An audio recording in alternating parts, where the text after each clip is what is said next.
Assalamualaikum warahmatullahi wabarakatuh. Saya Rina sebagai pemateri pertama.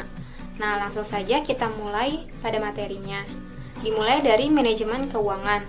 Pengertian manajemen keuangan itu mengalami perkembangan, mulai dari pengertian manajemen yang hanya mengutamakan aktivitas memperoleh dana saja, sampai yang mengutamakan aktivitas memperoleh dan menggunakan dana, dan penggunaannya itu untuk merealisasikan keuntungan maksimum bagi perusahaan tersebut, sehingga dapat dikatakan bahwa manajemen keuangan itu merupakan sebuah aktivitas untuk memperoleh dana bagi keuntungan perusahaan. Nah, selanjutnya ada manajemen keuangan pribadi. Geldman tahun 2002, beliau mengatakan bahwa manajemen keuangan pribadi itu merupakan sebuah seni dan ilmu untuk mengelola sumber daya keuangan dari unit individu. Kemudian, manajemen keuangan pribadi itu mencakup dua unsur, yakni pengetahuan akan keuangan dan seni dalam mengelola.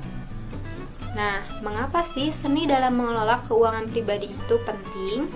Karena kegiatan mengelola itu membutuhkan kedisiplinan dan prioritas yang berasal dari pengontrolan diri, sehingga seni itu sangat diperlukan dalam mengelola manajemen keuangan pribadi.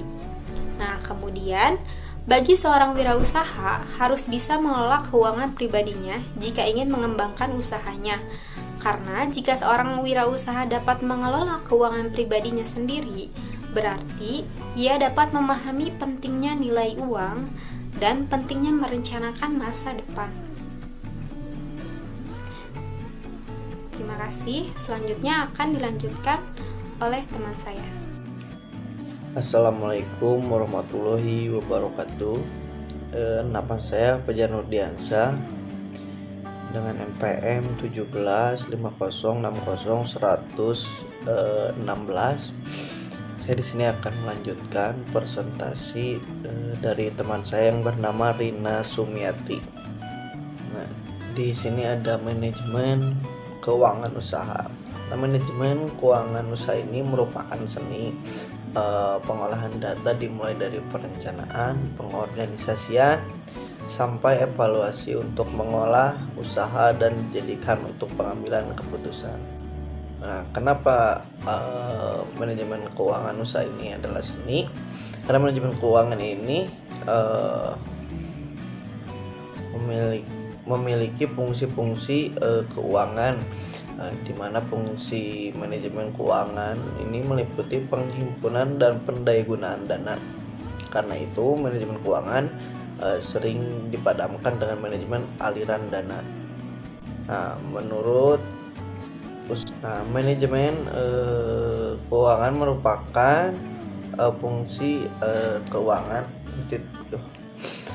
tersebut adalah meliputi bagaimana memperoleh dana dan bagaimana menggunakan dana tersebut.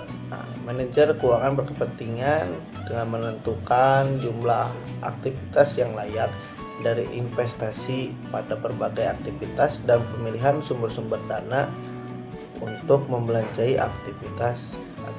Nah, kemudian ada 3 fungsi utama dalam manajemen keuangan.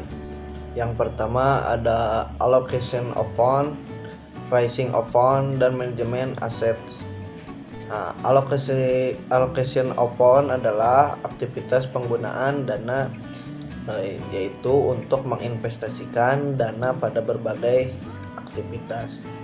Nah, raising of fund merupakan aktivitas perolehan dana, yaitu aktivitas untuk mendapatkan sumber dana baik dari sumber internal perusahaan maupun sumber eksternal perusahaan, termasuk juga politik. Nah, manajemen aset, aktivitas pengelolaan, yaitu setelah dana diperoleh dan dialokasikan dalam bentuk aktivitas-aktivitas harus dikelola seefisien mungkin. Nah, ya.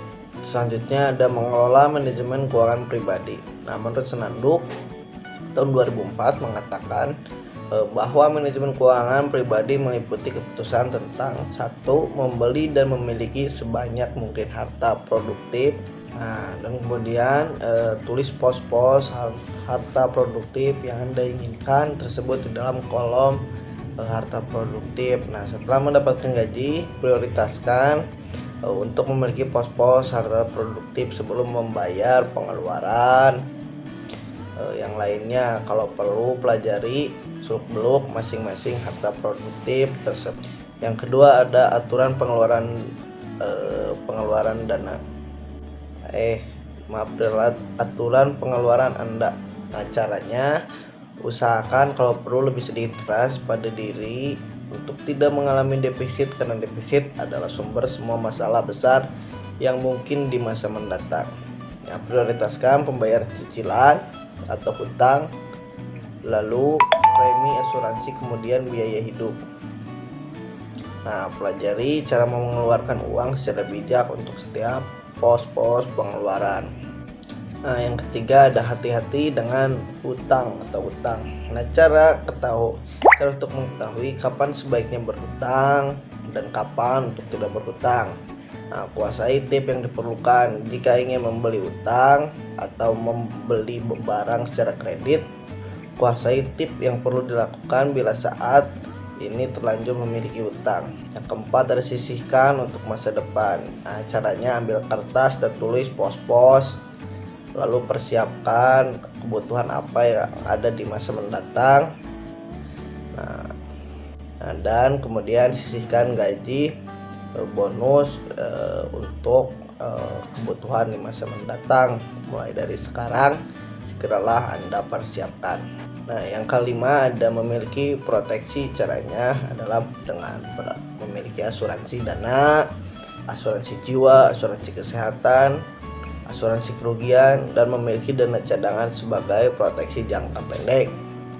Kalau penghasilan dan tidak mendapat uang pesangon, atau kalau uang pesangon sangat kecil, memiliki sumber penghasilan di luar gaji secara terus-menerus sebagai proteksi jangka panjang dari gaji yang sewaktu-waktu dapat terancam berhenti atas dasar uraian tersebut, maka seorang wirausahawan harus memahami apa yang dibutuhkan dan bagaimana mengelola keuangannya. Assalamualaikum warahmatullahi wabarakatuh. Perkenalkan, nama saya Tina Siti Fatona, NPM 1750600117. Saya akan melanjutkan materi yang telah dibahas oleh Saudara Fajar. Di sini ada menyusun anggaran keuangan keluarga. Bagi wirausaha yang sudah berkeluarga ataupun yang berencana untuk berkeluarga, maka pengaturan keuangan keluarga sangatlah penting dalam kehidupan sehari-hari. Nah, masalah keuangan merupakan akar dari kebanyakan masalah rumah tangga. Oleh sebab itu, sangat penting bagi wirausaha untuk tahu cara mengatur keuangan keluarga, sehingga dapat memaksimalkan pendapatan yang ada untuk kebutuhan sehari-hari maupun untuk masa depan. Di sini ada diagram cash flow, di mana pendapatan rumah tangga biasanya kalau dia merupakan seorang pegawai atau karyawan, maka pendapatan utamanya adalah gaji. Bisa juga dari hasil investasi, yaitu deposito dari bunganya, kemudian properti dari sewa properti, saham, kemudian hasil usaha yang dapat dimasukkan ke dalam pendapatan. Nah, pendapatan juga bisa dialokasikan dalam bentuk uang tunai ataupun disimpan di ATM atau bank. Dana yang sudah dimiliki maka akan dialokasikan untuk pengeluaran. Yang perlu diperhatikan yaitu pengeluaran tidak boleh lebih dari pendapatan, atau sebaliknya pendapatan harus lebih besar dari pengeluaran. Nah, di sini ada pengeluaran, contohnya untuk rumah tangga, kemudian untuk keluarga besar, kemudian untuk hiburan dan lain sebagainya. Usahakan ada sisa atau lebih agar bisa disimpan atau jaga-jaga, takutnya ada keperluan yang mendadak. Nah, tentunya tidak semua orang menggunakan diagram cash flow seperti ini. Yang selanjutnya ada mengelola keuangan usaha. Yang pertama ada aktivitas penggunaan dana. Nah, aktivitas penggunaan dana ini merupakan aktivitas menginvestasikan dana pada berbagai aktiva atau dikenal dengan portofolio. Portofolio berarti adanya minimum 2 barang atau lebih untuk dikelola oleh investor atau dikelola oleh sendiri. Nah, tujuan dari portofolio ini merupakan untuk mengurangi resiko dari pemilik atau pemegang portofolio. Materi selanjutnya akan disampaikan oleh Saudari Tia. Terima kasih. Assalamualaikum warahmatullahi wabarakatuh. Perkenalkan, nama saya Tia Nurzana dengan NPM 175060121. Di sini saya akan melanjutkan pembahasan yang sebelumnya telah dibahas oleh Saudari Tina. Nah, dalam mengelola manajemen keuangan usaha itu terdapat portofolio. Proses pembuatan portofolio terdapat 4 tahap. Untuk tahap yang pertama yaitu tahap penentuan tujuan investasi. Tahap ini merupakan tahapan awal yang harus dikerjakan oleh semua pihak bila ingin melakukan pengelolaan portofolio.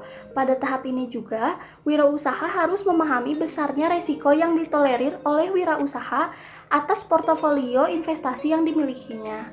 Variabel lain yang harus diperhatikan oleh wirausaha yaitu periode investasi. Tahap yang kedua adalah mengumpulkan informasi mengenai seluruh instrumen investasi yang ada dan bagaimana keinginan berbagai pihak terhadap seluruh pasar investasi. Informasi yang dibutuhkan yaitu ekspektasi pasar atas instrumen pasar.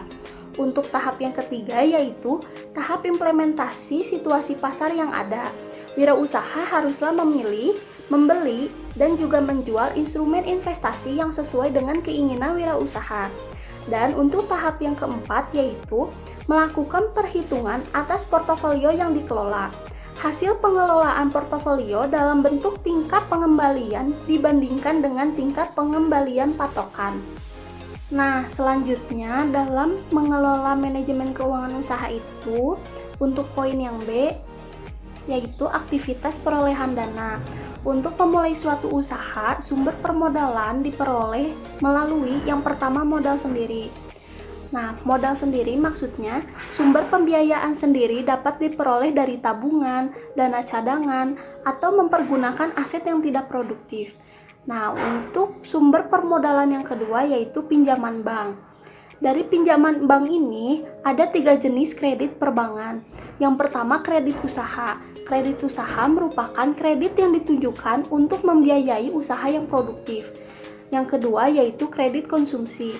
Kredit konsumsi merupakan kredit yang digunakan untuk membeli sesuatu yang sifatnya konsumtif. Dan yang ketiga yaitu kredit serbaguna. Kredit serbaguna yaitu kredit yang bisa digunakan untuk tujuan konsumsi maupun usaha. Sekian, terima kasih dari saya. Wassalamualaikum warahmatullahi wabarakatuh. Bismillahirrahmanirrahim. Assalamualaikum warahmatullahi wabarakatuh. Perkenalkan, nama saya Mita Tari. Di sini saya akan mencoba melanjutkan kembali materi yang telah disampaikan, yaitu sekarang materi terakhir mengenai aktivitas pengelolaan dana. Yang pertama ada memisahkan antara uang pribadi dan juga uang usaha. Artinya, kita harus memisahkan antara uang pribadi dan uang usaha agar dalam proses pembukuan itu lebih memudahkan dan juga akan terlihat secara real gitu ketika memisahkan uang pribadi dan uang usaha kita mendapatkan profit berapa. Selanjutnya yaitu memastikan sistem pencatatan sesuai dengan kaidah akuntansi. Artinya pendanaan atau dana yang kita dapatkan itu dicatat dalam pembukuan sesuai dengan akuntansi. Untuk apa? Lebih mengefisiensikan ketika kita melihat catatan pendapatan kita, pengeluaran kita, dan pembelian kita agar lebih jelas dan bisa mendetail. Misalkan bulan ini kita membeli apa, tanggal berapa, dan dananya yang dikeluarkan berapa, itu lebih jelas gitu, agar memudahkan kita sebagai pengusaha melihat catatan pembelian kita atau keluar masuknya dana. Yang ketiga yaitu melakukan manajemen kas. Artinya sama sih seperti perempuan. Manajemen kas itu untuk memanajemen gitu, keluar masuknya uang kita. Manajemen misalkan kita tentukan kapan kita akan membeli dan kapan kita harus mengeluarkan uang itu. Jadi pembelian itu sesuai di manajemen itu agar tidak terjadi defisit keuangan. Seperti itu. Yang keempat, melakukan evaluasi setiap bulan. Artinya ketika kita mengevaluasi itu, kita lihat kekurangan dari usaha kita itu apa, kebocoran dana itu apa yang terjadi. Misalkan ada dana yang keluar masuk tapi pembeliannya itu tidak jelas, atau ada keuntungan yang telah kita taksir tapi tidak sesuai dengan ekspektasi kita. Itu merupakan sebuah yang harus dievaluasi setiap bulan agar usaha kita semakin baik gitu dalam proses pendanaan itu, semakin baik dan akhirnya bisa tumbuh akibat dari pengelolaan dana yang tepat. Selanjutnya itu kita masuk ke 3 jenis modal yang dibutuhkan dalam menjalankan suatu usaha.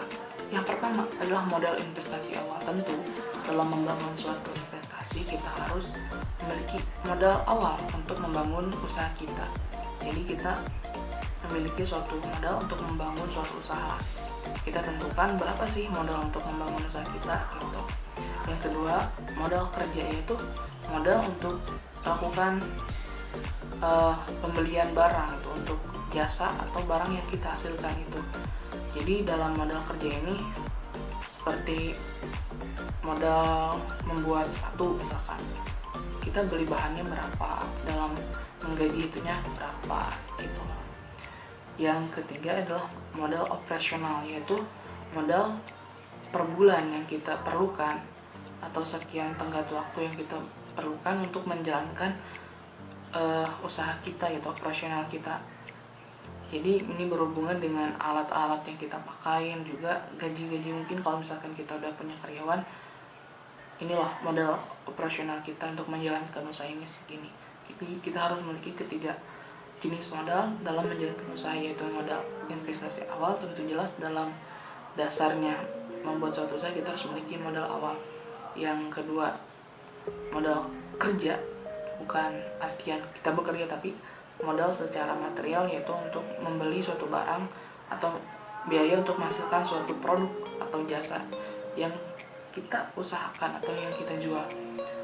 Yang ketiga, modal operasional. Tentu ini penting sekali dalam proses berwirausaha, yaitu modal untuk menjalankan atau mengoperasikan suatu usaha kita per bulannya atau per tenggat waktu yang kita tentukan dari awal. Seperti itu. Terima kasih. Mohon maaf dari kelompok kami. Apabila ada kekurangan, silahkan bertanya di diskusi. Mari kita diskusikan bersama-sama. Dan terima kasih. Wassalamualaikum warahmatullahi wabarakatuh.